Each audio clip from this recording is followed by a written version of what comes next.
Deus. E sucedeu que, cheio que foram os vasos, disse a seu filho: traz-me ainda um vaso. Porém ele lhe disse: não há mais vaso nenhum. Então o azeite parou. Então veio ela e o fez saber ao homem de Deus, e disse ele: vai, vende o azeite e paga a tua dívida, e tu e teus filhos vivem do resto. Amém? Glória a Deus. Diga para o seu vizinho: eu quero colocar um tema nessa mensagem. Diga assim: ainda tem vaso, ainda tem azeite. Ainda tem azeite. Está faltando vaso. Está faltando vaso. Diga com fé assim: ainda tem azeite. Ainda tem azeite. Está faltando vaso. Está faltando vaso. Esse é o tema da mensagem de hoje à noite. Glória a Deus. Ainda tem azeite. Está faltando vaso. O capítulo 4 de 2 Reis fala-nos que Eliseu aumentou o azeite da viúva. Na verdade, não foi Eliseu, foi Deus que operou um grande milagre na vida daquela mulher. Porque essa mulher, ela não é uma mulher qualquer. Ela é uma mulher temente a Deus, uma mulher sábia, uma mulher coerente. A Bíblia diz que o seu esposo morreu, agora ela está sendo ameaçada. Os credores vieram e disseram: vamos levar os teus 2 filhos como forma de pagamento da dívida.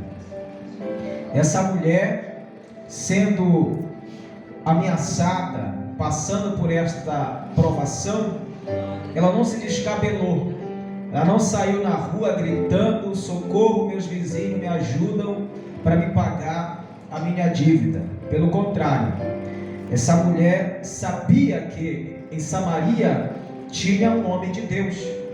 E o que ela fez? Ela foi até o homem de Deus e disse para ele: o meu marido, teu servo, morreu, e tu sabes que ele temia a ti e ao Senhor, mas veio os credores me cobrar e disseram que vão levar os meus 2 filhos. E Eliseu escutando.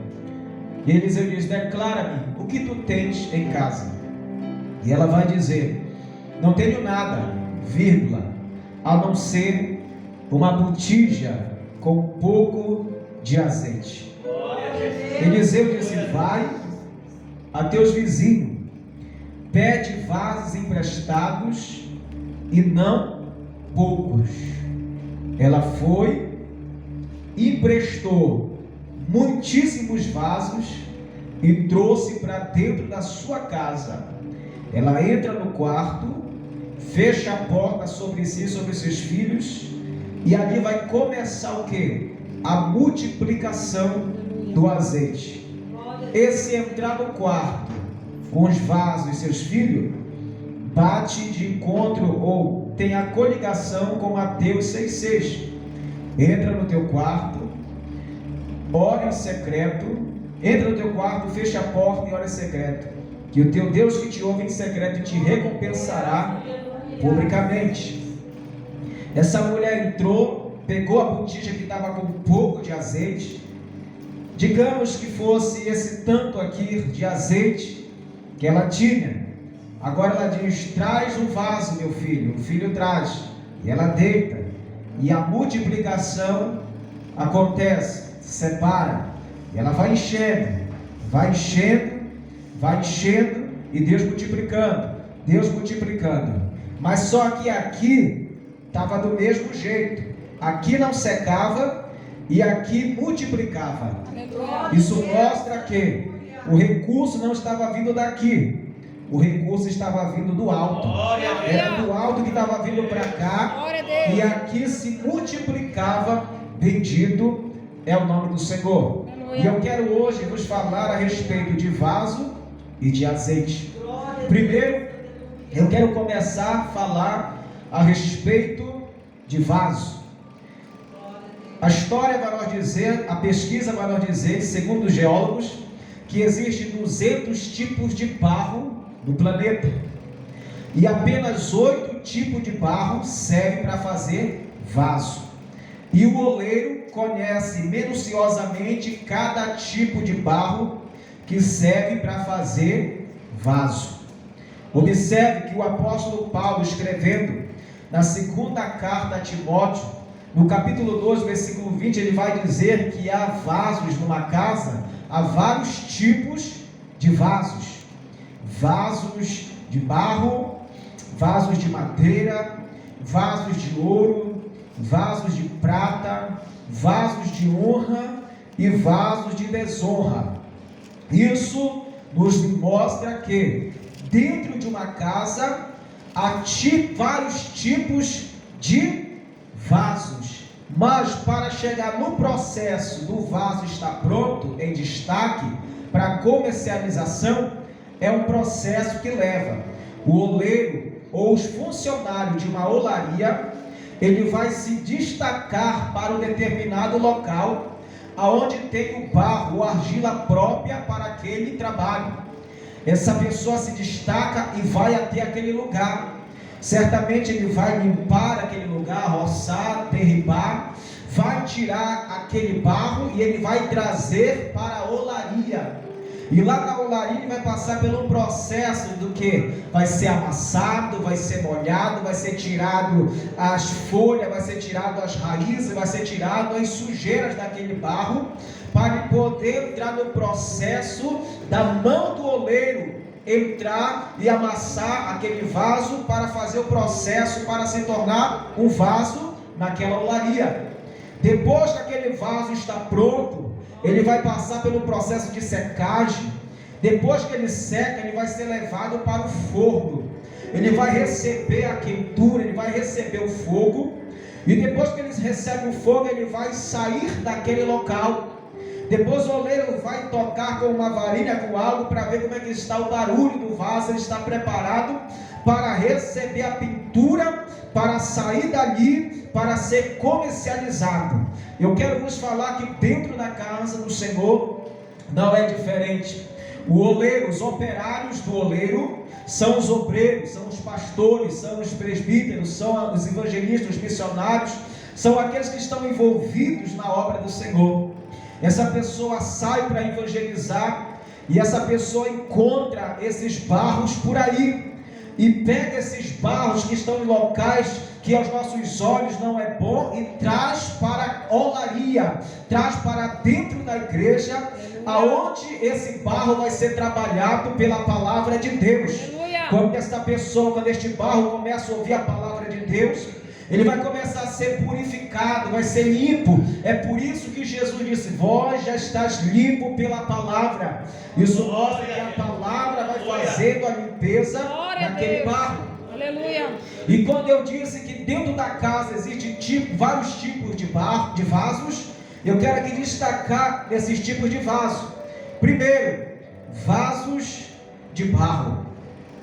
Por que barro? Porque barro é uma matéria-prima frágil, porém resistente ao fogo. O barro é o único matéria-prima que suporta a pressão do fogo, e quanto mais fogo no barro, mais forte, mais resistente fica. Quanto mais fogo no vaso, mais forte e resistente ele fica. Quem não se lembra de Sadraque, Mesaque e Abednego? Eles eram 3 vasos que estavam sendo preparados pelo oleiro, e agora eles foram lançados na fornalha ardente. Quando eles saíram de lá, eles saíram brilhando para se destacar dentro da Babilônia. A Bíblia diz que Nabucodonosor, ele assinou um decreto dizendo: todos os povos, línguas e nações que disserem blasfêmia contra o Deus de Sadraque, Mesaque e Abednego será despedaçado, e suas casas serão feitas em monturo. Ou seja, os vasos foram colocados em destaque, e a Bíblia diz que Nabucodonosor colocou eles sobre os comandos de todas as províncias da Babilônia. Bendito é o nome do Senhor. A Bíblia nos mostra então que dentro da casa do Senhor existem vasos de barro, existem vasos de madeira. O vaso de madeira ele não resiste o fogo. O vaso de madeira ele é mais simples, porque Porque no Antigo Testamento, em Levítico, diz que se uma mulher impura, nos seus dias menstruais, se ela tocasse no vaso, ou qualquer alguém que tivesse com um sangramento, pegasse no vaso, ele se tornava impuro, o vaso de madeira. Ele seria o quê? Lavado. Aleluia. Para receber uma purificação. Aleluia. Já os vasos de barro, eles tinham que ser quebrados. Isso mostra que tanto o vaso de barro quanto o vaso de madeira, eles são os vasos mais frágeis dentro da igreja. Aleluia. Mas ainda que o vaso de barro ele seja frágil, ele vier cair e vier quebrar, o oleiro está sempre disposto para consertá-lo novamente. Deus, Bendito é o nome do Senhor. Glória a Deus. Mas o vaso de madeira, ele não suporta o fogo, porque madeira não suporta fogo. E por que nós vamos falar outro tipo de vasos? Nós vamos falar do vaso de prata e do vaso de ouro. O vaso de ouro e de prata são os vasos que mais se destacam dentro da casa do Senhor. Por quê? Porque eles brilham mais. E eles são mais resistentes ao fogo. E o fogo também passa por eles para uma purificação. E todo vaso que brilha, que se destaca dentro da casa do Senhor, eles têm que estar preparados para os desafios que virão sobre ele. Porque quando o vaso ele fica sob destaque, certamente ele começa a brilhar, e esse brilho vai incomodar as trevas. Porque a Bíblia diz que nós somos sal e nós somos luz. Nós somos cidade edificada sobre o monte. E toda luz dentro da casa não pode ficar debaixo da cama, debaixo da mesa, mas ficar no velador, para iluminar todos que estão ali. Deus chamou você como vaso para brilhar, para brilhar, não para se exaltar, para brilhar não para querer ser melhor do que ninguém. Deus te chamou com um brilho diferente, e esse brilho não pode apagar. Talvez a luta, a dificuldade está querendo fazer esse brilho acabar na sua vida, mas Deus te trouxe hoje aqui nessa quinta profética para dizer: a partir de hoje o brilho do Espírito Santo vai começar a resplandecer sobre a tua face, vai começar a resplandecer sobre você, porque o tempo de glória está vindo sobre nós, para nos levantarmos para um novo tempo. Quem acredita nessa verdade? Quem acredita nessa palavra? Deus vai fazer você brilhar novamente. E detalhe, quem se incomodar com o brilho, que se incomode, porque Deus te chamou para ser destaque e para fazer a obra dele. Bendito seja Deus. Aleluia. Paulo vai falar na carta aos Coríntios, dizendo que Deus fez nós vasos, e dentro de nós há algo precioso. Paulo está dizendo que nós somos vasos, e Deus fez de nós vasos com conteúdos preciosos. Dentro de nós tem um conteúdo precioso, e esse conteúdo que tem dentro de nós precioso é promovido pelo Espírito Santo de Deus. Para quem não sabe, na Umbanda, quem entra lá é chamado de cavalo, mas na igreja, quem aceita Jesus é conhecido como templo, morada, vaso. Aleluia, homem de Deus, mulher de Deus, você não entendeu? Eu vou explicar de novo, vou repetir. Na Umbanda, quem aceita e vai para lá é chamado pelos guias de cavalo, mas quem aceita Jesus é reconhecido como templo. Vós sois templo e morada do Espírito Santo. Pastor, eu não entendi. Você não sabe a preciosidade que você carrega dentro de você. Você carrega o próprio Deus dentro de você, porque o Espírito Santo, ele é a terceira pessoa da Trindade. Ele é uma pessoa que tem os mesmos atributos que o Pai e o Filho. Ele tem personalidade própria, ele tem sentimento, ele tem razão própria, ele sabe agir, ele sabe interceder, ele sabe chorar. Ele é Deus, ele não pode, aleluia, ser colocado como menor. O Espírito Santo é Deus, e ele está dentro de você, e é ele que produz a alegria e o brilho e o conteúdo dentro dos vasos. Aleluia, Deus. Por quê, pastor? Porque dentro de nós está o Espírito Santo. Aleluia. Quando uma pessoa aceita Jesus, automaticamente, a primeira vez que ela aceita Jesus, ela é imergida ao Espírito. o Espírito vem sobre ela automaticamente, porque a Bíblia vai dizer que quando uma pessoa aceita Jesus, o espírito mal sai dela e vai procurar lugares áridos, procurando aonde possa repousar, e automaticamente o Espírito Santo vem sobre aquela pessoa e preenche o vazio que há neste centro de todo ser humano que ainda não confessou o Senhor. Aleluia. Certamente você recebe, aleluia, o Espírito Santo, mas é necessário buscar aquilo que Jesus disse: ficai em Jerusalém, até que no alto sejais revestido de poder. Depois vocês serão minhas testemunhas. Observe que, aleluia, ser batizado com o Espírito Santo e com fogo é um revestimento para receber autoridade, poder, graça e unção, dons e frutos do Espírito Santo, para pregar a palavra de Deus com ousadia. Diz a Bíblia Sagrada em Atos dos Apóstolos, capítulo de número 5, capítulo número 4, que quando os discípulos estavam orando, diz a Bíblia Sagrada que o lugar tremeu, e quando o lugar tremeu, todos que estavam ali foram cheios do Espírito Santo e começaram a pregar com autoridade. Diz a Bíblia Sagrada em Atos dos Apóstolos, capítulo 2, que quando o Espírito Santo veio sobre eles, Pedro se levantou com autoridade. Pedro não era letrado, Pedro não tinha teologia, Pedro não tinha conhecimento, mas a Bíblia diz que o Espírito Santo veio sobre ele foi batizado com o Espírito Santo e com fogo, assim como os demais, e ele se levantou com autoridade nisso. E meus irmãos, o que está acontecendo aqui na hora nona, aleluia, é algo que foi profetizado pelo profeta Joel, que nos últimos dias Deus derramaria do seu Espírito sobre toda a carne. Os velhos, jovens, os livres, os escravos seriam cheios, seriam usados. Ei, eu tenho uma palavra de Deus para você nessa noite. O Espírito Santo quer te encher, o Espírito Santo quer te renovar, o Espírito Santo quer trazer o brilho novamente sobre a tua vida. E eu já quero liberar a primeira palavra profética. Essa tristeza não vai acabar teu ministério, essa tristeza não vai roubar o teu brilho, essa tristeza não vai parar a tua chamada. Só quem acredita nessa verdade, levanta a mão para adorar o Senhor neste lugar. Adora o Senhor. Aleluia. Oh, glória a Deus. O Espírito Santo de Deus, ele veio sobre os cristãos. Quem não se lembra, quando Jesus chegou, depois de ressuscitar, ele soprou sobre os discípulos, dizendo: receba o Espírito. Aleluia. Eles não foram batizados com o Espírito Santo e com fogo naquele momento. Eles receberam a alegria, o mover do Espírito Santo naquele momento. Aleluia. Pastor, mas quem é batizado com o Espírito Santo e com fogo vai ser salvo?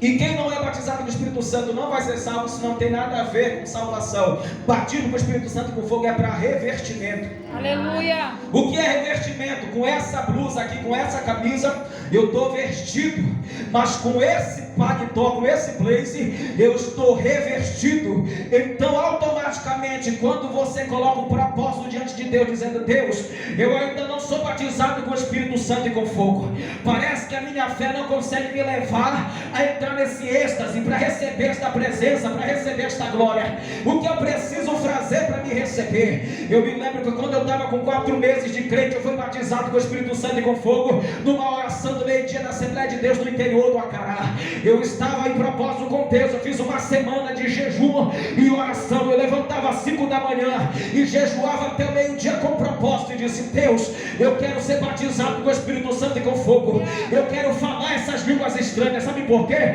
Porque quando eu era do mundo, presbítero Niels, eu ia para o lado da Assembleia de Deus com a minha equipe, junto com meus meninos, com a minha galera, com a minha gangue, e nós ia para lá para arrebentar os irmãos, falar línguas estranhas. Era o momento de cada um. É a minha vez, eu começava a falar línguas estranhas, e depois era o outro, depois era o outro, e meu tio descobriu que a gente fazia isso, e meu tio foi lá e nós pegou no fraga falando em línguas estranhas, e meu tio disse: olha, se vocês não pararem com essa palhaçada, vocês podem ficarem loucos, não brincam com o Espírito Santo. Hoje em dia está uma palhaçada no meio gospel. O que é, pastor? Aleluia. Você não vê o católico brincando com as suas imagens, você não vê os pessoal da Zumbanda brincando com seus guias, mas você vê os crentes com palhaçada, falando em línguas estranhas, brincando com as coisas santas de Deus. Ei, quando você leva o Espírito Santo para o pagode, quando você leva o Espírito Santo para ser seu parceiro, para ser o seu colegueiro, você começa a perder o carisma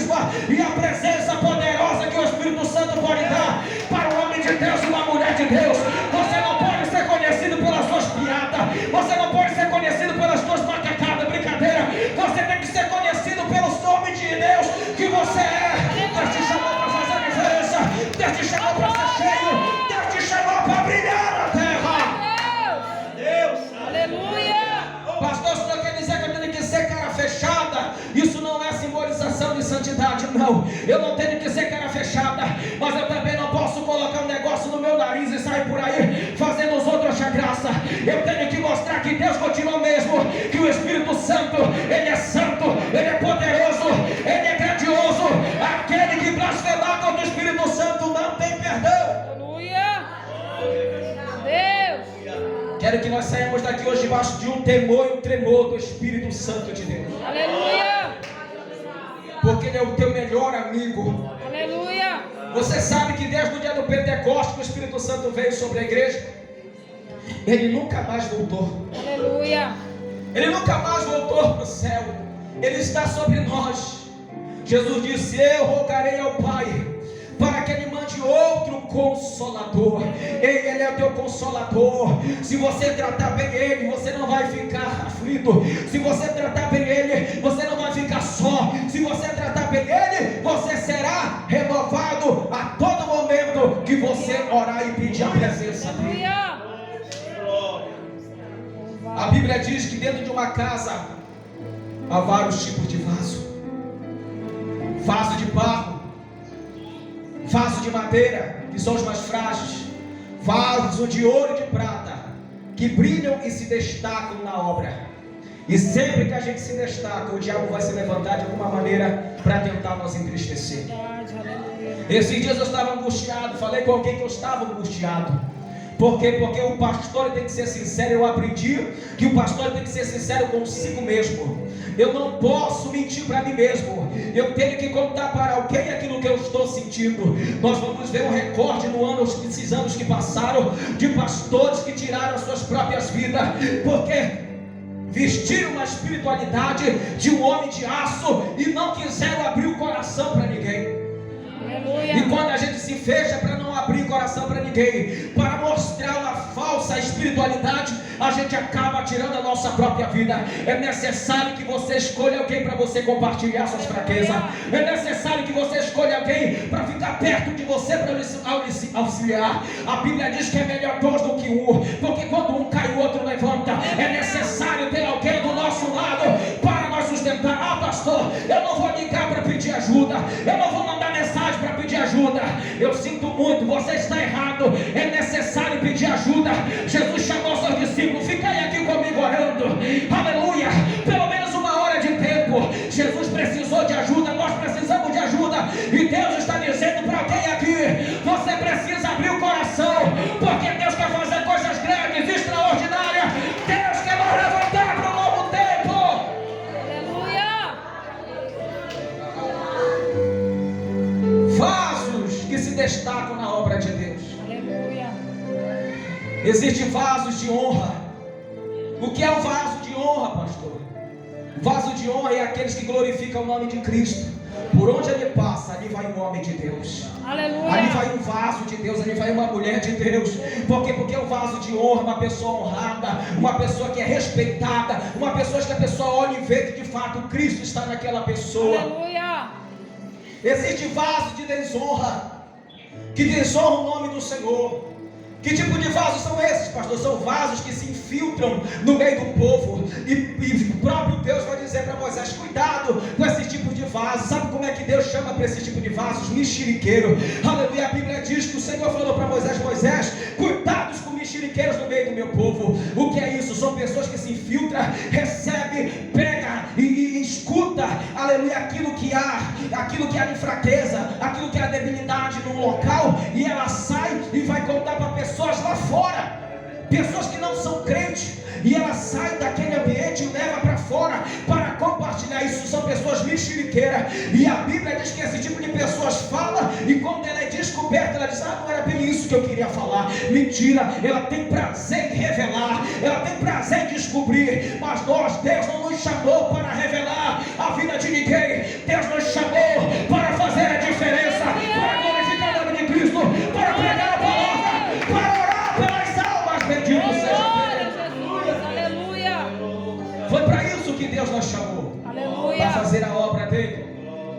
Existem vasos também trincados, existem vasos rachados, existem vasos sujos, Existem vasos vazios, mas também ainda existem vasos cheios na casa do Senhor.